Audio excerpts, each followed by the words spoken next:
This episode of Horror Movie Talk brought to you by Blartbox. Everyone loves Paul Blart Mall Cop, and now you can get a weekly subscription box to exclusive Paul Blart Mall Cop swag. Each box comes stuffed with Blart-themed shirts and bobbleheads, along with a copy of Paul Blart Mall Cop or Paul Blart Mall Cop 2 on DVD to add to your collection or to share with friends and family. Sign up yourself or your loved ones to Blartbox today. Enter HMT at checkout to get a free Paul Blart Mall Cop 2 fanny pack. Hello and welcome to Horror Movie Talk, an opinionated and accidentally funny horror movie review show. Your schlubby hosts each week are Bryce Hanson, the cool collected nihilist, and David Day, a nice guy who is always sexy. New theatrical releases always get priority, but we also review older horror movies, both good and horrible. I'm David Day. And I'm Bryce Hanson. And at the top of the show here, we're going to plug our website, which is horrormovietalk.com.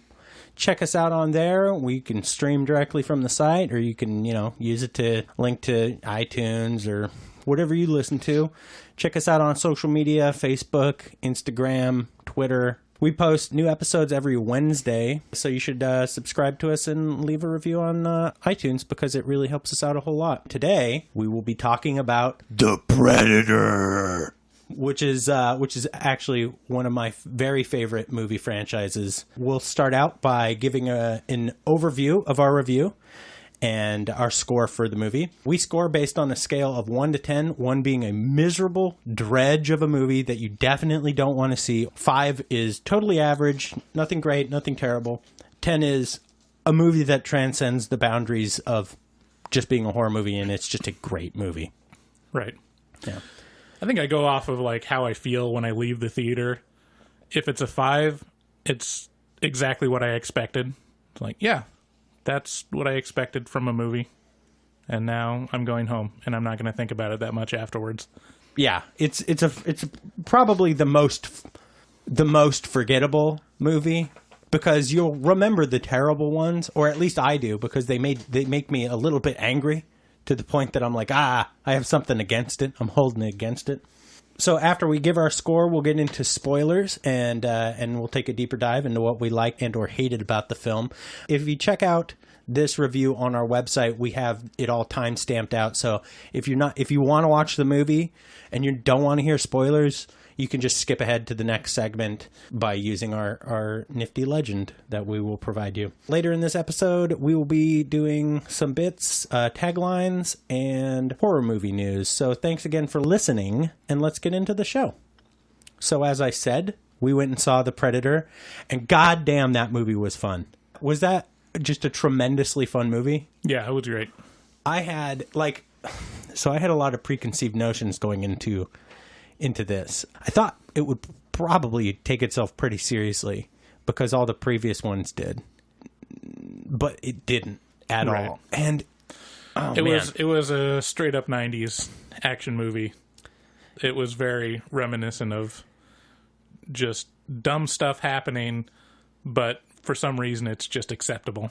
And it's kind of anachronistic, but it's great. I mean, I'd look down on someone that hated it. Because I'm like, just get over yourself. I'd feel like they were missing the point of having fun at a movie. It's like, you realize you're supposed to have a good time at a movie. And that's what this was. So that's kind of where we are. So here is the trailer for The Predator.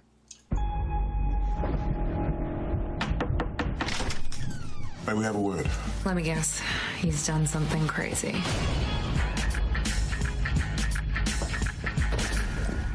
Show me again, I'm gonna break your neck.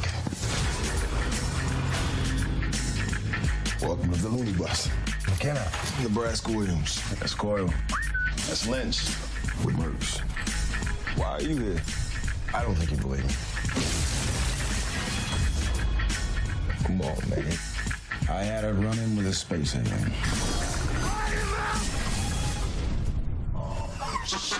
This fucking guy is crazier than the rest of us. What the fuck was that? That's the thing that killed my man.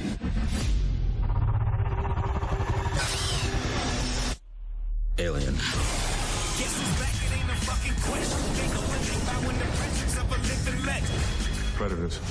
It exploits weakness, tracks its prey, like a game. Seems to enjoy it. That's not a predator, that's a sports hunter. Well, we took a vote. Predator's cooler, right? Fuck yeah. Do you have a plan? Ex-sniper with PTSD and a team that's mental? You're insane, right? Gentlemen, they're large. They're fast. And fucking you up's their idea of tourism. Figured something out. I think we're gonna die. Just pointing it out. Our big boy's a hunter. He brought his dogs with him.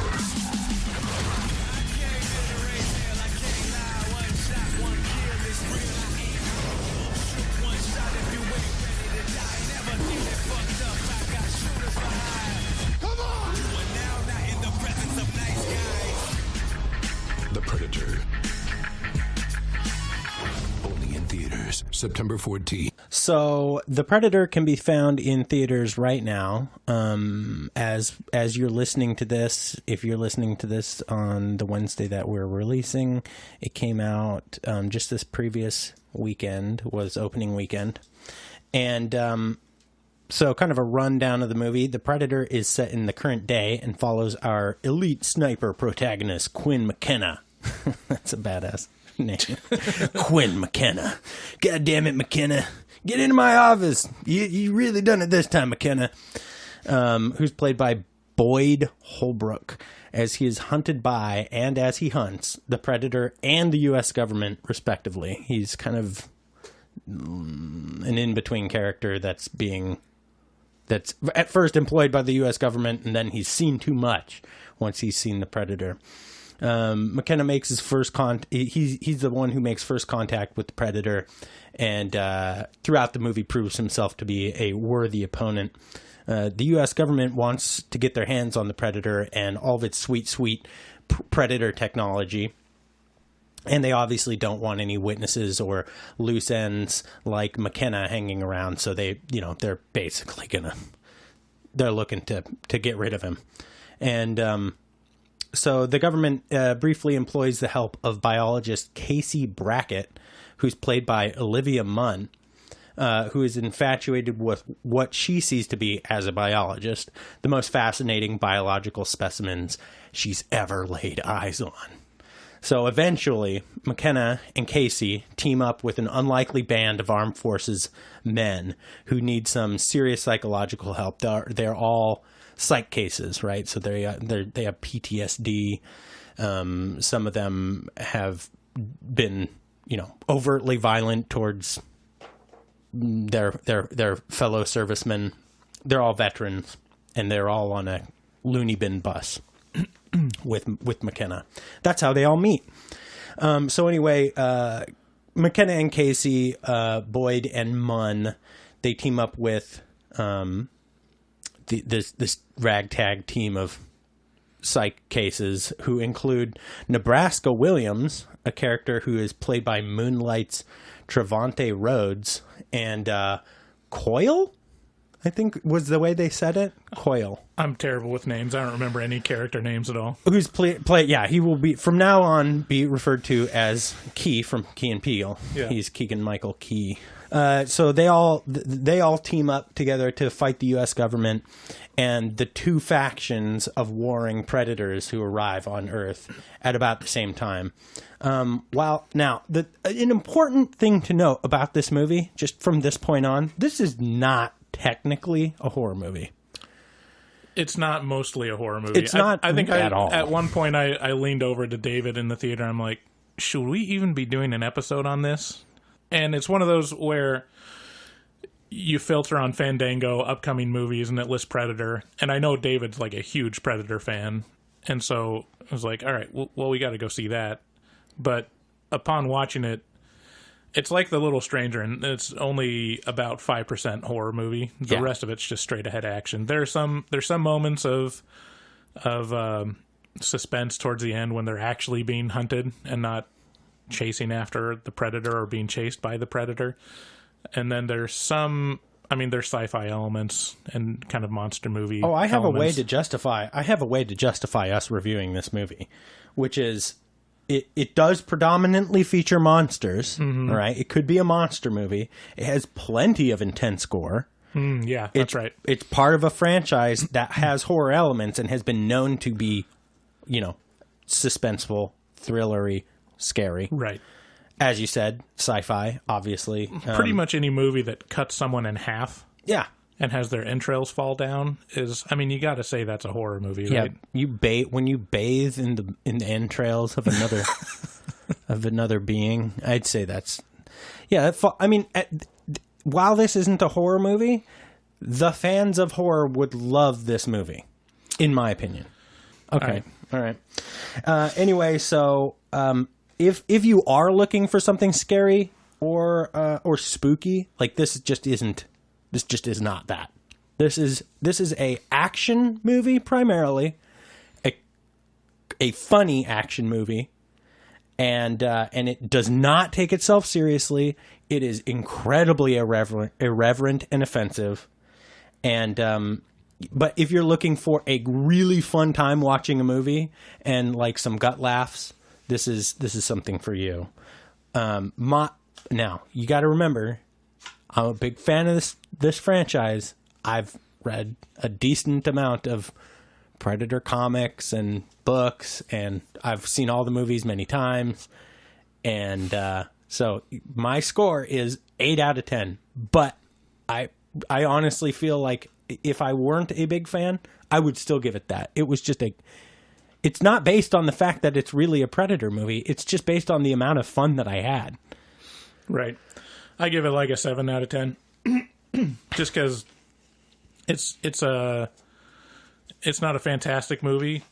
It doesn't like breach into just legendary status, but it's a very good movie. And the fact that Shane Black wrote it, most of the dialogue just makes it sells the movie so well, the characters and the interaction between them, that there's very few movies that do it that well. Yeah. That make it very enjoyable. And yeah, the action's great. There's lots of sequences of like shocking moments. And the action is like, I'm not an action movie fan. I do not it just doesn't do much for me. Action sequences in movies aren't, you get people who go, "Oh, wow, ooh, ah," like I don't know, Fast and Furious or like Last Action Hero style like movies, and it's just not me, man. But this, all the action was fun. The movie knew what it was very well. It knew exactly what it was, which was just irreverent and fun, and didn't take itself seriously at all. And that's what you'll get if you go to this movie. Let's jump into spoilers.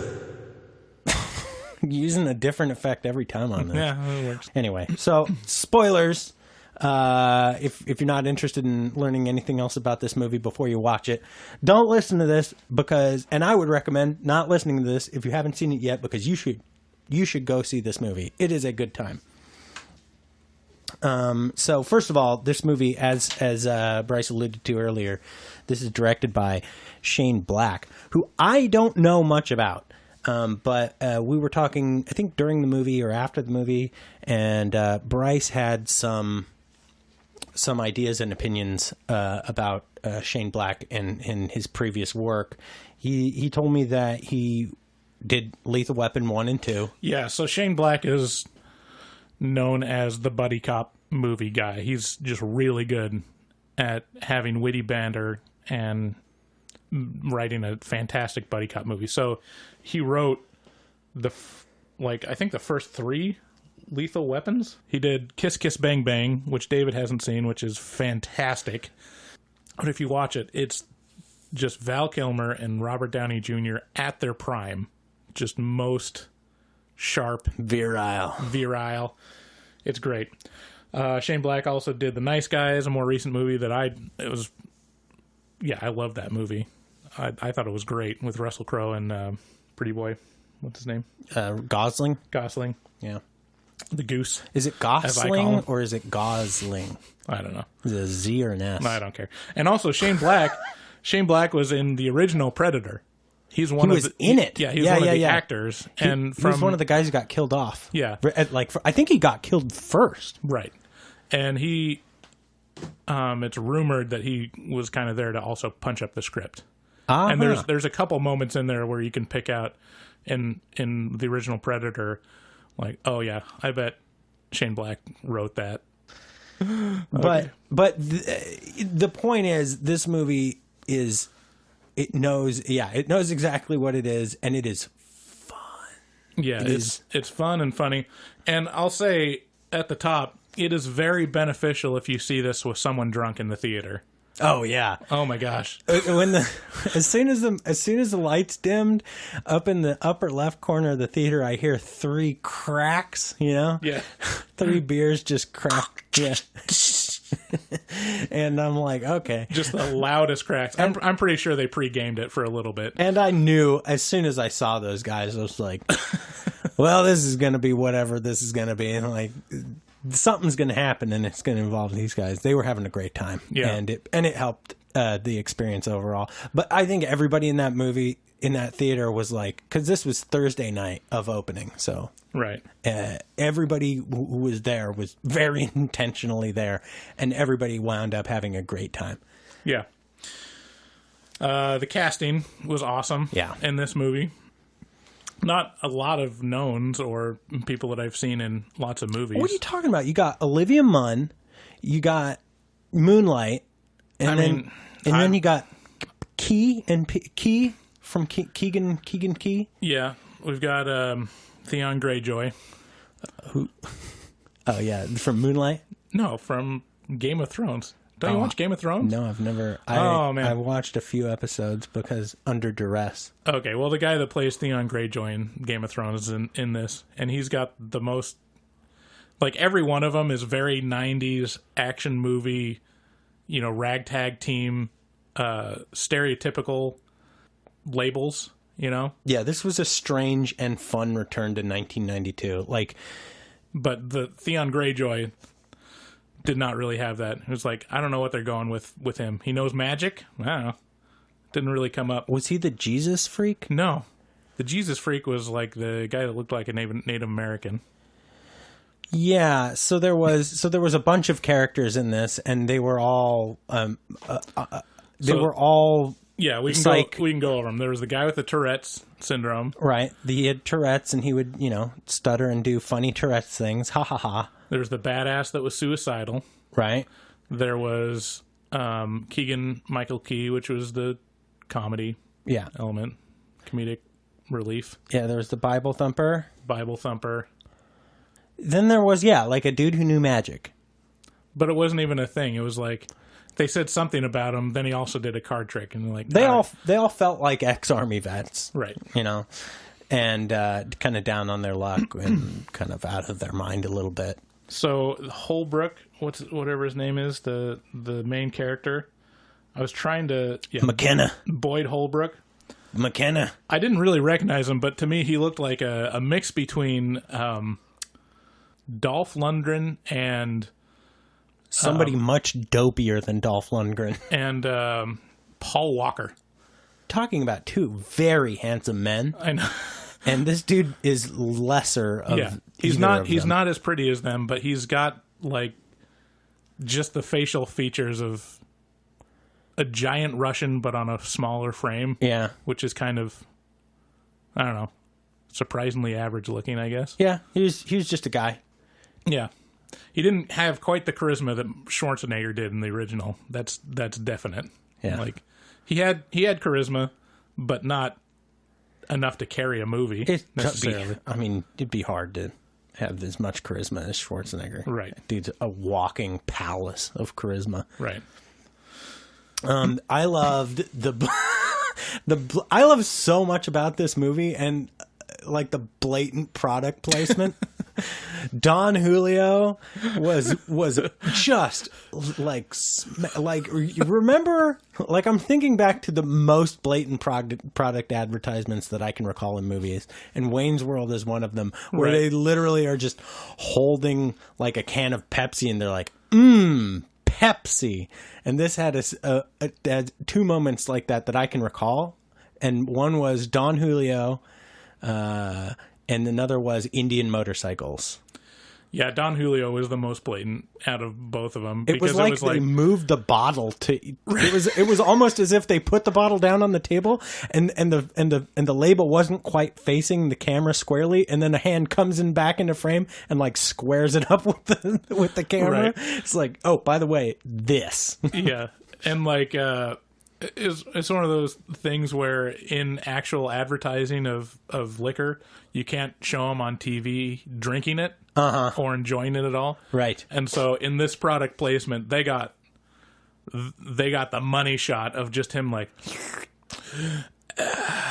yeah, just like, ooh, goes down hot, just, and the close up was like the most close up that you can get. It's like cuts off the top of his eyebrows and you don't see the bottom of his lip that close as he's drinking it, and just savoring this Don Julio whatever it is. Yeah. And it was a good like 15 seconds of commercial. It wasn't 15 seconds. It was. And now back to your regularly scheduled The Predator. Yeah. It was definitely so close that you could see the subliminal advertising very clearly, like the tits or whatever it was on the bottle. It was like, damn, I really want some Don Julio right now. Right. I have the strength. I might go to the store after this and pick some up because I appreciate that spot so much. The other was Indian Motorcycles.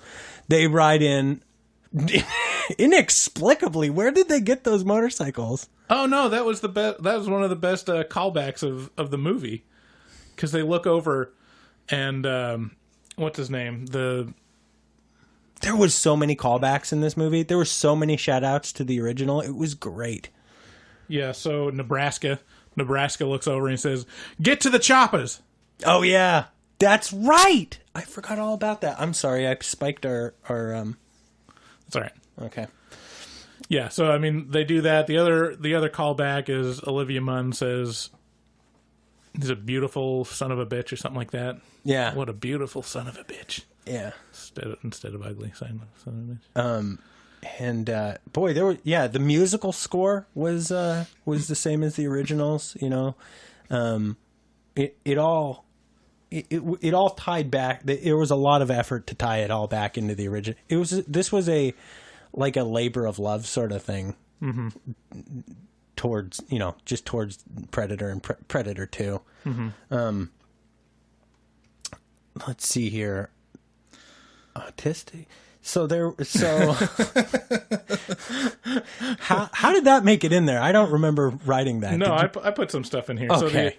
So the main character's son has autism. Asperger's, and which is on the spectrum. And they call his anyway, the bullies. The bullies call him Asperger. Asperger. And the bullies. This is another point that I just want to bring up before you get into his autistic kid. The bullies had a shirt on that said skater.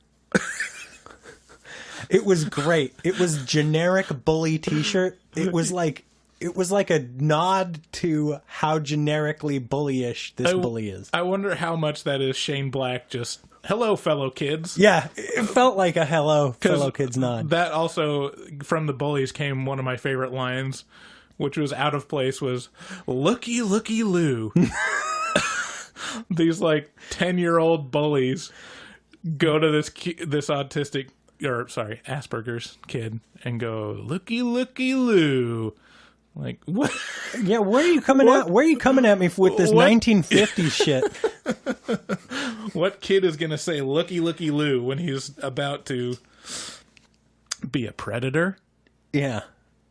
Oh. See what I did there? Mm-hmm. Anyways, yeah, the other main character is the main character's son, which is just kind of there to be smart and figure out predator technology. Yeah.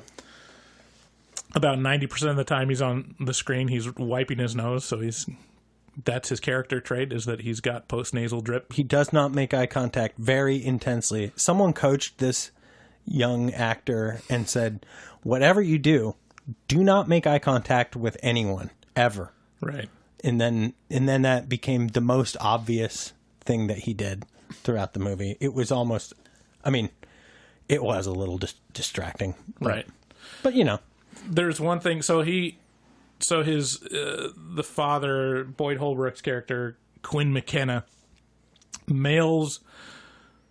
Okay, so what happens at the top of the movie is the Predator crash lands, and and then McKenna finds some Predator technology. He finds the helmet and the armband the gauntlet, and when the Predator tries to attack him, the gauntlet protects him. And so, to protect himself, he sends that technology to his post office box, which ends up going to his ex-wife's house where his kid lives, and the kid starts playing around with the alien technology.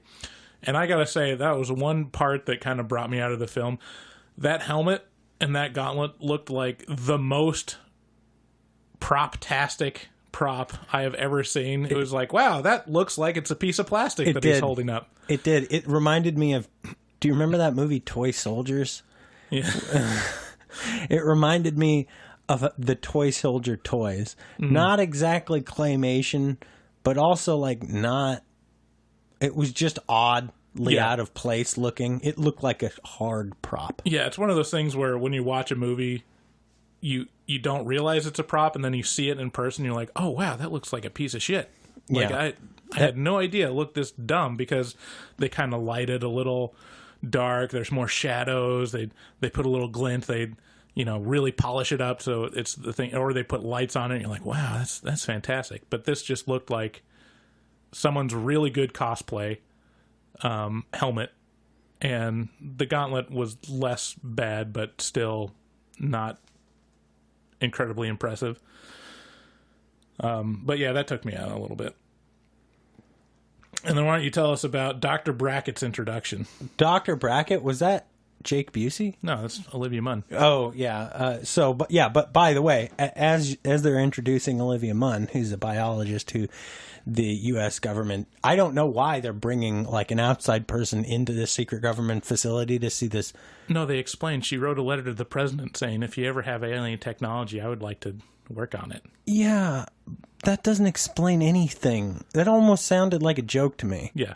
Just don't overthink it. That's the moral to this script. Yeah, which exactly, it should be taken with a grain of salt, because as she's coming in, Jake Busey is there, and I'm like, I'm in. Whatever, I'll believe anything. Hooray, Jake Busey, because that's a nod to Predator 2. I think Gary Busey. I know Gary Busey was in Predator 2. I don't think Jake Busey was. I wonder if they tried to get Gary. Jake Busey was probably like 12. I don't think they... I wonder if they tried to get Gary, and he was just a loon. Well, what was his character in Predator 2? He was one of the police officers who was trying to get a hold of... Yeah. Get the Predator under control. I'd say that's a good call, not including him. Well, anyway, his lineage lives on in the Predator series. So Dr. Brackett, they introduce her. They're like, they immediately make her disrobe to get into the, to get in to see to get sanitized. Yeah, she's got to be cleaned. Oh, so like when they introduce her, she's like walking her dog in a dog park or something like that, and then all of a sudden 3 government people in suits come and approach her. And they're like, we'll take care of your dog. Come with us. They leave a guy behind to take care of her dog. And for some reason, it flipped a switch in my mind, because I just watched Jack Ryan on Amazon, where they do the same thing, except they leave a guy behind to take his car, and they like helicopter him out of this party randomly. And I just think that would be an interesting movie. Just the guy left behind to watch Olivia Munn's dog. I wonder if they meant just take care of the dog, like... Yeah. Take care of the dog. Just take care of it. Take care of it. Olivia Munn's walking, you just hear... Hey, what's the matter with Fido? Nothing. We took care of him. Yeah. I liked Olivia Munn in this movie a lot. I used to have a big crush big crush on Olivia Munn while she was on Attack of the Show, as I'm sure a lot of people did. But I mean, she did a great job, and there was a scene where she was almost naked, and they beat the living crap out of her in this movie. It almost became its own gag of like, let's just toss around Olivia, let's just beat her within an inch of her life in every scene of this movie. I was like, because, yeah, I had a good time laughing at how much they beat her up. Yeah, that was a very 90s thing of, I'm the doctor, but I'm instantly badass, and I'm going to chase after this alien predator because reasons. Yeah. You're like, well, wait a minute. Like, wouldn't it be more interesting if they made her scared? Or just a doctor, you know? Yeah. That somehow falls into this group, not by chasing after the predator with a weapon.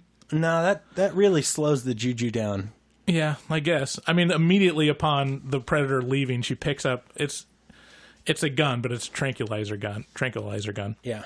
It's hard to talk. I know. And she runs after him. Side note, the predator only runs about as fast as Olivia Munn can run. Yeah. Well, he is slow. He's slow if he's visible. If he's invisible, he's incredibly fast. Like, more fast than you could possibly imagine. But he's big and lumbering. Boom, boom, boom. If you can see him. This is the rule. I don't agree. He's jumping from tree to tree. That's what I'm saying. He can't run as fast. That's what I'm saying. There's nothing to agree with. It's just the way it is. He should run faster, is what I'm saying. Okay, I mean, that's a valid point. Yeah. But he doesn't. That's not how that works. Some badass lines in the movie. I fell out of my mother's womb and immediately started crawling through enemy territory toward my grave. Toward my grave. And then the very Shane Black line to follow that up is like, that's dark. Whoa. Holy moly. Yeah. I liked, so we mentioned Nebraska Williams earlier, who's the guy who is from Moonlight. He's played by the guy who played the guy in Moonlight. Mm-hmm. And they were like, Nebraska, huh? That's a kind of a weird name. And he's like, yeah, my real name's Gaylord. And they're like, oh, good call on that. There's a lot of like just goofy, irreverent. Yeah. Like, I remember the line being made from Predator when Jesse Ventura says, "I don't got time to feel pain. I don't have time to bleed. I don't have time to bleed," or something like that. And then the guy next to him just like, is he serious? Like, that's a very Shane Black line of just selling that over the top 90s action line. Yeah, another over-the-top moment in this movie that was hilarious was, so, like, the Predator jumps onto this bus, right? And this is a bus full of military, people who are out to find the Predator as he's just escaped the government facility, the government lab. And so he gets on top of the bus, and then he goes into the back of the bus, and he just starts ripping these people apart. The bus is still driving along down the road, and the dude driving the bus is like, hey, what's going on back there? Is everything okay? and this arm, this clearly human arm comes out, and it's got a thumb up. Yeah. And it's being held by the Predator's hand, but all the driver can see is just the thumb. And he's like, okay, good. Right. and so the Predator has ripped off the guy's arm and used it as a prop. Right, yeah. Yeah. Yeah, a lot of just over-the-top gore and like... Yeah, there's a guy hung up, gets chopped in half, and his entrails fall over and fall out and bleeds on top of the invisible Predator to reveal him. There's a couple, like, bifurcations that happen in this movie. Couple other gags that were really good.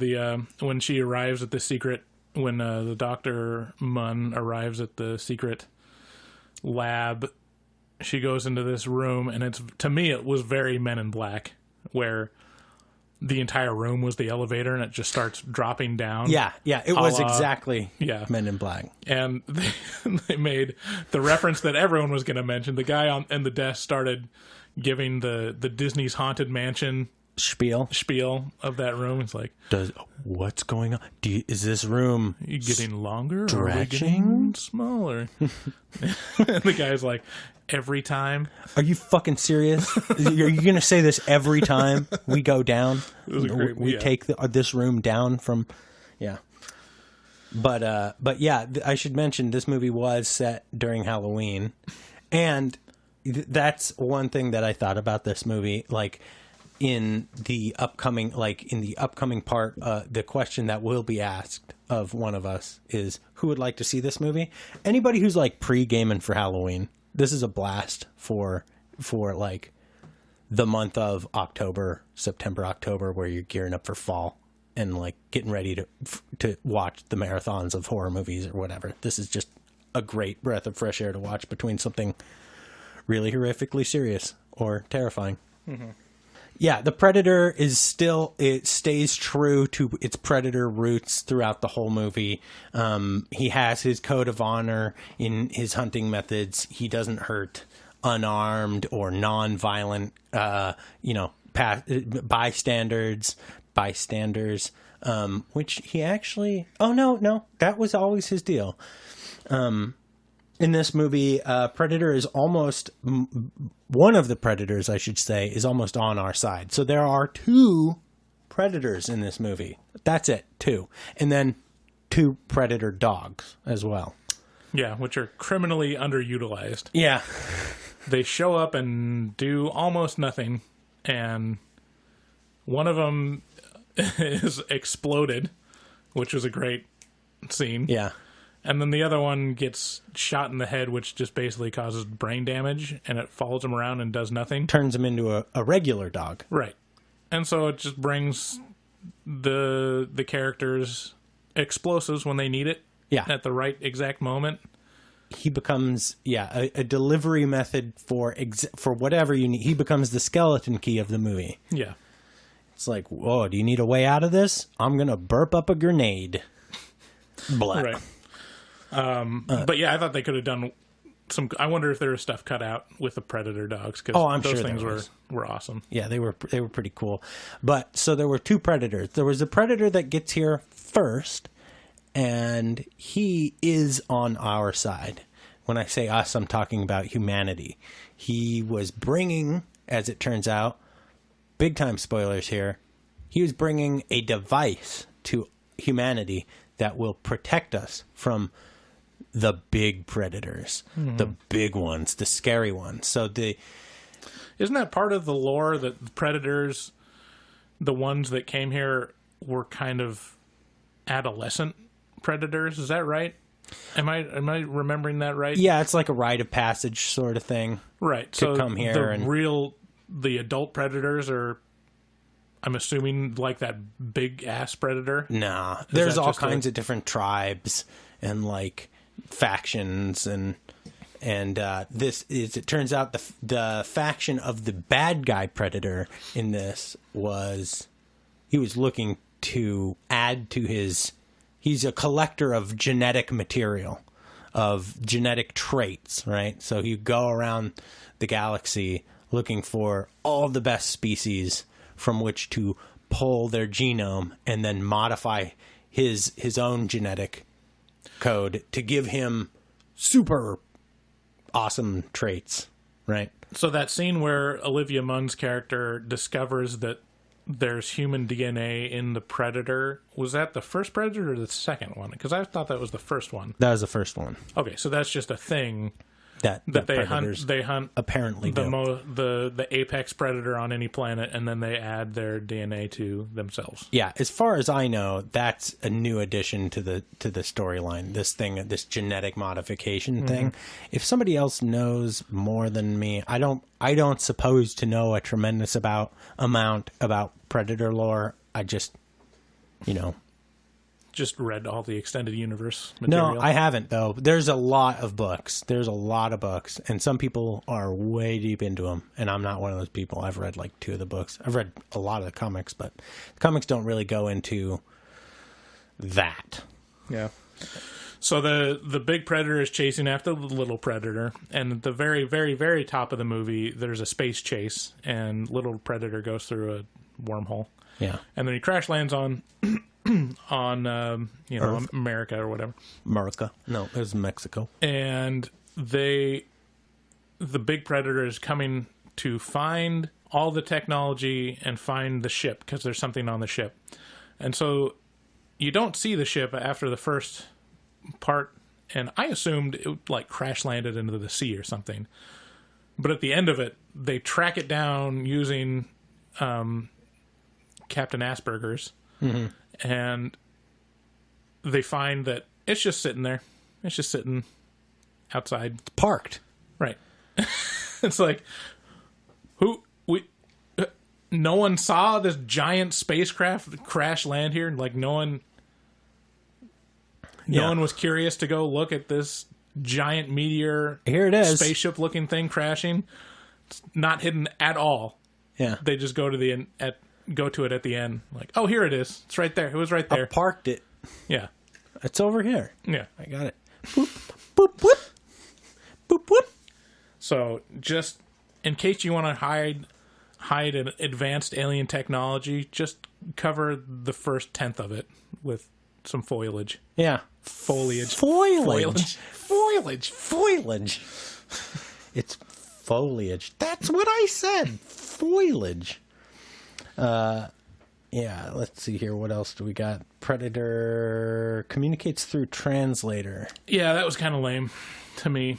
Oh, it's better when you don't understand what the predator is saying, because then it makes it more of a monster. But at a point, it starts communicating through computers and goes over the loudspeaker.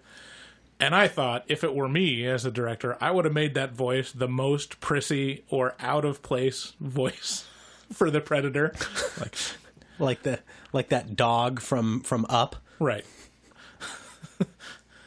We are here to kill you. We will give you a 3-minute head start. Get running. Good luck. Bye. Or Siri's voice. That would be great. A what? Siri's voice from Apple, from iPhone. I don't know what you're talking. Oh, Siri. Yeah. Okay. Yeah.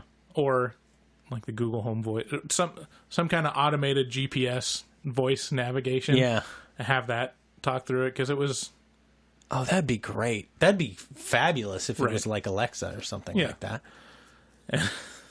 But they should have done that. But they missed missed that opportunity. It was just, it's just some guy. Big angry voice. Yeah, it was just some guy talking menacing through a computer. One thing that I didn't like a whole lot about this movie, I'm not going to lie to you, was the ending. I don't like the way they leave it open to a sequel. I'm happy they left it open to a sequel. I'm looking forward to the Predator sequel. Yeah, not every movie needs to forecast. Right. We are having a sequel. Look at this thing that we've got for the next movie. Yeah, and they did the most 90s thing, maybe 80s thing imaginable in this, which is they're like, oh, the Predator is bringing us this technology, the technology to protect ourselves from these other predators, to give us a fighting chance. And what it was a Predator suit of armor. I guess we never described the moral to the story, or basically the overall plot is there's going to be this influx of predators coming because they compared it to Hostess going bankrupt. Oh, yeah. And how there was a big rush on Twinkies. So they said, since the Earth is going through global warming, all these humans are going to die soon. So the predators want to come and kill them or hunt them before they're extinct. Because they're Twinkies. And because they're Twinkies. But Predator number 1 did what Little Debbie did. Go on. I'm listening. And gave the humans a fighting chance with the Predator killer suit. So the Twinkies are safe. Yeah. It was corny. And I mean, I don't know. I don't like what the next movie could be with this dumb fucking suit. Yeah. It's going to be dorky. It's got to be like, we got to take the fight to them. It's going to be so stupid. Like, I imagine like thousands of predators running at McKenna being in this Predator suit and just mowing down, just slaughtering thousands of Predators and being, just it turning into a smorgasbord sort of scenario that's just dumb. Yeah. Do you think there will actually be a sequel? It was number one at the box office, but it didn't make as much as they thought it was going to make. It was like It's like 25 million. Underperformed by like 10 to something million. I thought it did like 25 mil. Well, yeah. I mean, it was number one this weekend, but it's not as good as they expected. So I wonder if it'll be like, all right, well. I mean, they went to the trouble of making this one. I don't know. That says something to me. It was not a bomb. So, I mean, but it cost them like $95 million to make, something like that. So they've got to make up some ground in the international market to pay for it. I mean, Predators, the 2010 one with Adrian Brody. I don't think it did that well, and here we are with The Predator, so... 2010, you said? Yeah, I believe it was 2010. It's been 8 years. Yeah, it's been 8 years, but, I mean, before that it was just like 20 years or so. Yeah, it's like 18 years. Yeah. No, because they had Alien versus Predator. AVP is not Predator. It was terrible. and even AVP got an AVP too. All right. So, final recommendation. Yeah, I think the people who would like this is anybody who's looking for something kind of like pre-Halloween fun. Like, if you want to go to movie theaters and have a great time, if you're not easily offended by gore or irreverent jokes, then this is a fantastic movie to go see. Yeah. What about you? Do you have anybody you think would like this in particular? If you like 90s schlock, then you'll love this movie. Yeah, it's a whole one. Yeah, if you still watch the Predator, the original Predator, and get a kick out of it, I'm pretty sure you'll get a kick out of this. If you're a fan of Shane Black and his style of the witty banner, then it's very enjoyable. So there you go. Go see the Predator. Support it so that they make a terrible second sequel to it. And with that, we're going to move on to Taglines is brought to you by Trapdoor Underwear. Are you terrified of germs in public restrooms? No need to worry anymore with Trapdoor Underwear. The best idea of the 1800s updated for the modern man. Trapdoor Underwear. Everything you need to know is in the name. Visit secretpoopshoot.com to grab your pair today.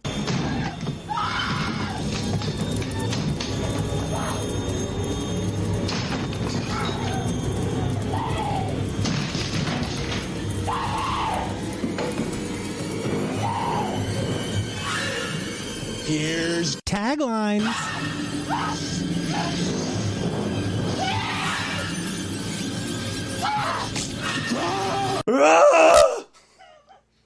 I love that. You're going to imitate it every single time. Every time from now on. It's my favorite part. Oh, man. I had a real hard time. Let me just preface this by saying I had a real hard time thinking up taglines for this damn movie. Yeah, we got to come up with new bits because taglines does not work for every movie. Okay, taglines. The Predator. We're going to need a bigger Predator.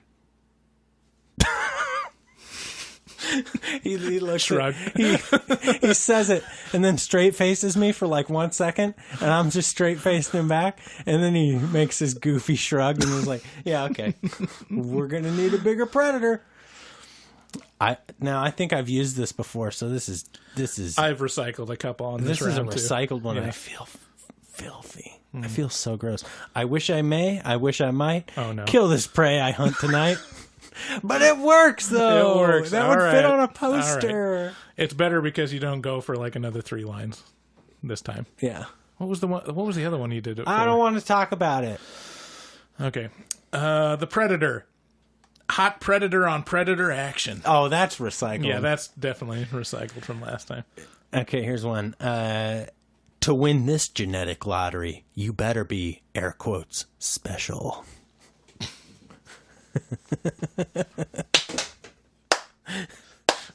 Well, you did have to be like, okay, so to explain that joke a little bit more, and if you have to explain the joke, it's probably not very good. But the little kid who had autism was the special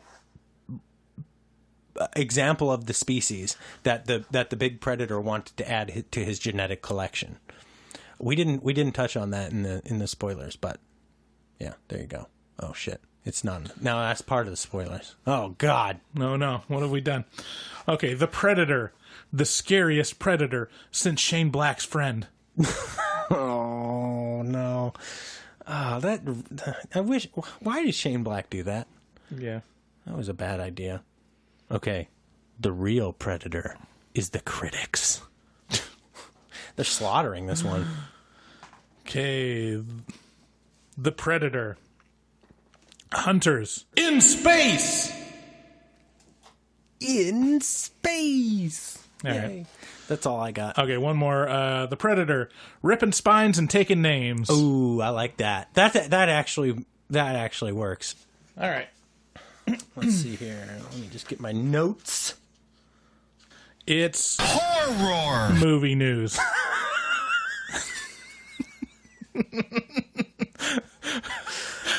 Yay! Do it again. It's horror movie news. That's fucking hilarious. Yeah. Oh. Do you know what that's from? No. Horror. Okay, that's from Whose Line Is It Anyway? So that's Colin Mockery. Here's like a slightly longer clip. Oh, gee, what was that? It was frightening, wasn't it? It was horror.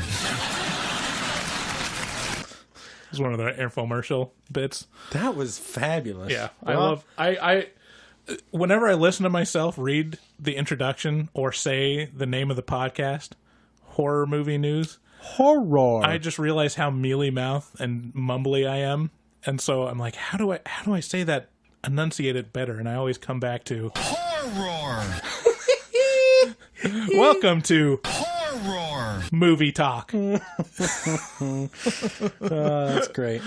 So first in horror movie news, In Search of Darkness, which is a documentary about kind of 80s horror movies. The teaser was released a couple days ago, and the teaser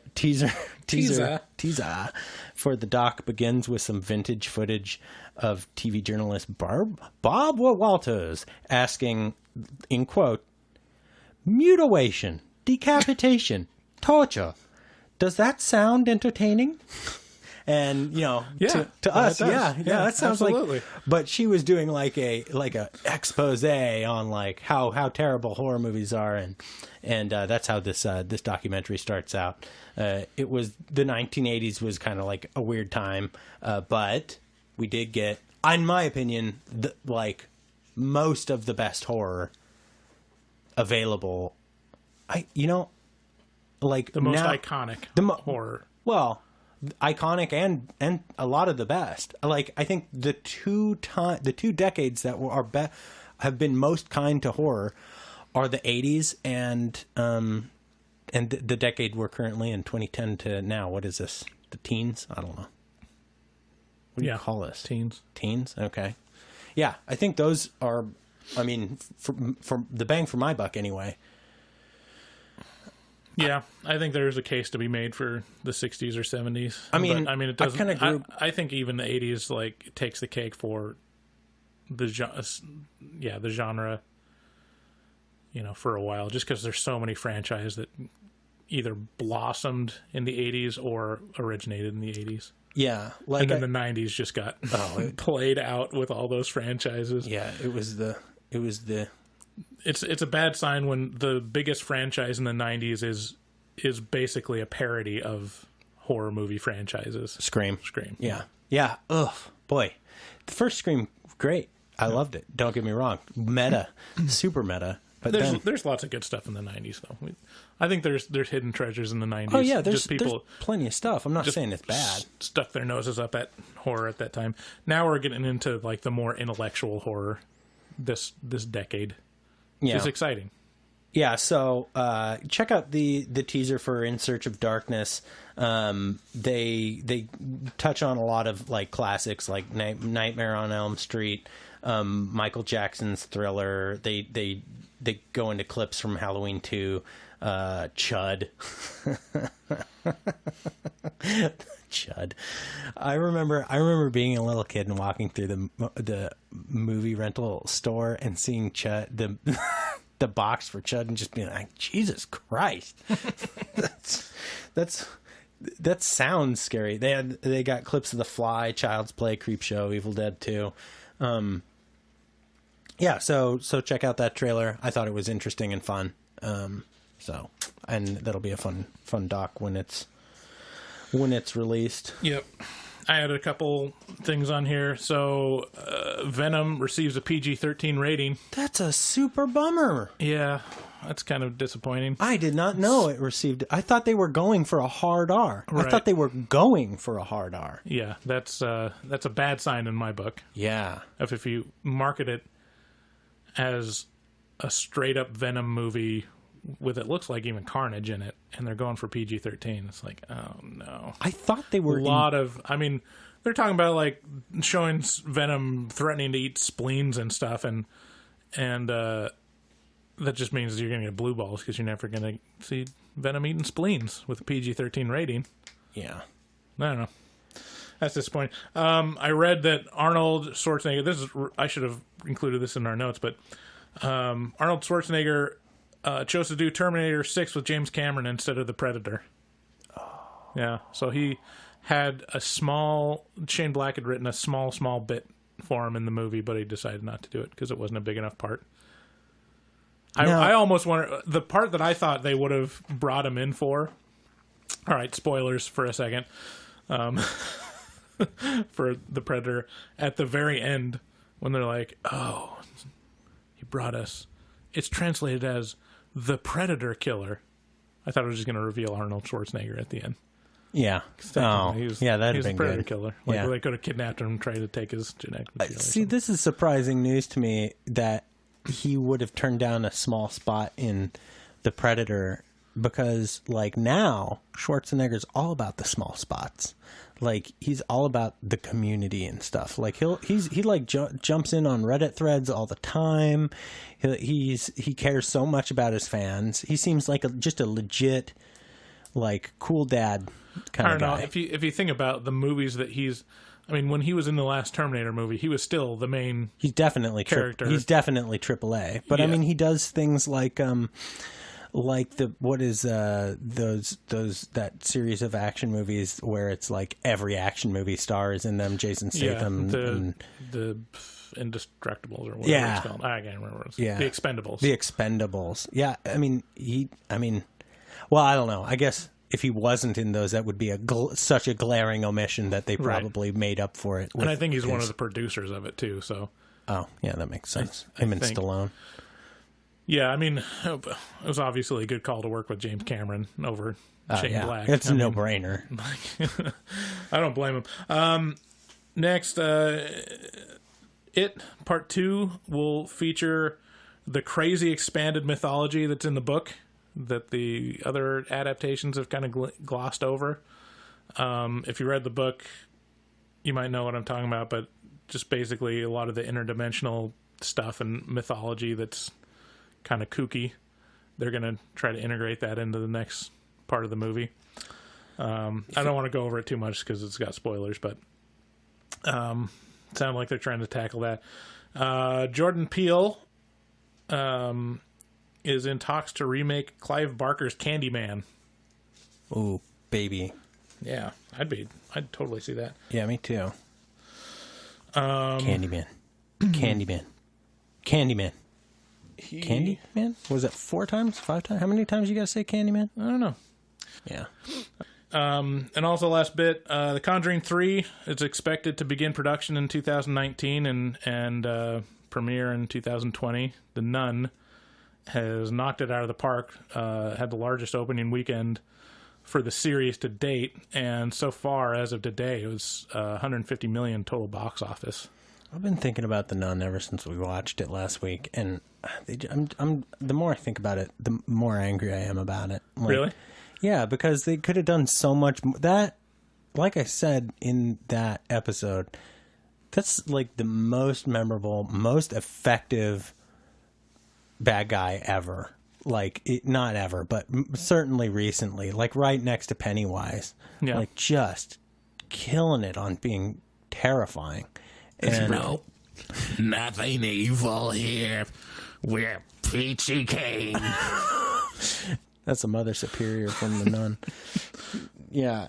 So, I don't know. That movie did not do the ultimate terror of what their bad guy could have been justice. That's my take. I just wish they'd have done more with it and made it scarier. Yeah, I still liked it. I think it was. I mean, I'm not thinking about it too much after, but Yeah, it was good. Yeah, it was all right. Anyways, Conjuring 3, James Wan isn't confirmed to direct yet, but I assume he'll have something to do with it. Yeah, probably. I'm sure he'll want to go back to his strong suit after the Aquaman comes out. Ooh. Man, I just don't get how they're like. I don't know. Comic book movies are getting pretty played out for me at this point. Yeah, well, for everyone. Yeah. There's going to be a backlash. I think it's going to be Marvel has taken up the market share of superhero movies so much that it's like no one wants to see anything else. If it's not Marvel, I don't want to spend my time on it because I'm already invested. And even then, I'm just not too interested. Like I didn't go to see Black Panther. I didn't go to see. Were there 2 Doctor Stranges? No, just one. I didn't go to see that. I didn't There's go to Thor see Ragnarok. Ant-Man versus Wasp. I did go to see Thor Ragnarok. It's just losing me now. Yeah. You know, it's just too much. And it's just the same damn movie over and over again. Yeah, I mean, I love them all. Like, I'm unapologetic. Like, I mean, that's fair. I'll see everyone. I think they have a pretty good cadence where it's not, it's like 1 or 2 every year, and I'm fine with that. I definitely haven't seen any DC movies because they're all, from all reports, terrible. They're not, though. I mean, like Suicide Squad got a really bad rap, and it was not what they said it was. Like it was serviceable. Like I mean, I saw it. I thought it was. I didn't think it was very good. It wasn't very good. Like in but it wasn't comparison terrible. to a Marvel movie, Marvel movies are so tight that they're always either slightly better to average to good, but never excellent. The weird thing about Marvel movies is on first viewing they're great. Yeah, I never watch any of them again. Man, are they rough on second viewing. Yeah, I never watch any of them. I think the one that I've seen recently again is Thor Ragnarok, and that one holds up just because it's so different. It's such a different take. It's because they had Led Zeppelin in the soundtrack. Well, come on now. No, because Taika Waititi, the director, and like apparently I read, and I don't believe this, that the director said 80% of the lines were improvised. Wow, I don't buy that. But yeah, it was really good. Yeah. Yeah, I don't know. I think Sony's taking their last shot with Venom, seeing maybe we can still use this before they probably sell the Spider-Man properties back to Marvel. That's just a matter of time. So I think that pretty much wraps it up. You got anything else for this episode? Oh, we didn't have anything about social media, did we? Well, here, we might cut this out, but I'll premiere this. Yes, it came From social media. to fill the world with terror, to bring you unforgettable suspense. What was it? Where did it come from? Who were the all-powerful creatures it brought? From social media. And what did they want on Earth? Yay! That was exactly what I wanted. That was one of those clips that I sent you this morning. So yeah, just briefly, the Weirdling brought it out again. He responded to us on Twitter and called us out for another error that all those crosses and stuff in the graveyard and the nun Oh yeah, weren't actually that's right. graves. They were just totems. They or were crucifixes. just crucifixes to keep the evil in. Yeah. I will defend myself. If you look at the clips, those gravestones are pretty haphazard themselves. Like they're pretty leaned over and stuff, like a creepy graveyard horror movie. But the differentiator, he's right, because the differentiator was, I think, all the solid graves had the plague bells on them. Right. Which the only way that could work is if they're, pretty heavily planted in the ground. And I don't remember, but when they bury the nuns at the end, did those didn't have stone. I can't recall. It's been a week or so since I saw that, and what I just remember it being like burial mounds. Right, but it does make more sense that they're just crosses because Frenchie could just reach into the ground and rip one out. Yeah, exactly. I mean, gravestones or grave markers are supposed to be a little more permanent than that. And then the last correction from the Nun review is that from the Weirdling. No, not from the Weirdling. This is from me. Is Thaisa Farmiga is not the daughter of Vera Farmiga. She's the sister. The sister. Yeah. So apologies to Vera Farmiga for. Oh yeah, saying you're she's never too supposed old. to do that. Yeah. You're always supposed to say, "Is this your sister?" Mm-hmm. And then and then if she's the mom, then she's super flattered, and if she's the sister, she's like, "Yeah, I'm her sister." Yeah. So thanks again to the Weirdling for responding to us and retweeting our tweet. What's his Twitter handle? It's at @TWeirdling. Yeah, on Twitter. Okay, cool. And that was from the social media. So just on our way out, I'd like to say thanks to Doug and Rosalie, who both gave me some good feedback this week.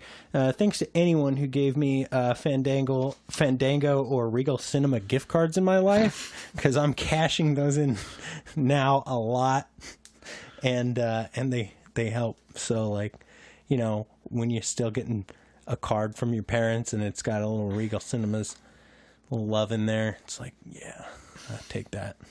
So thanks Doug and Rosalie. Share us with a friend. Check out our website. Check us out on social media. Talk to us. We'll try and do like a poll or something this week on Facebook. And we actually forgot to take a picture in front of the Predator. As we were going in this week, we got to get better. We got to get better at that kind of stuff. But anyway, give us feedback. We'll do stuff with it. We promise. And yeah, thank you so much for listening and for interacting with us. We love you guys.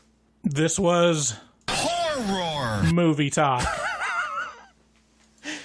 Bye. Bye bye.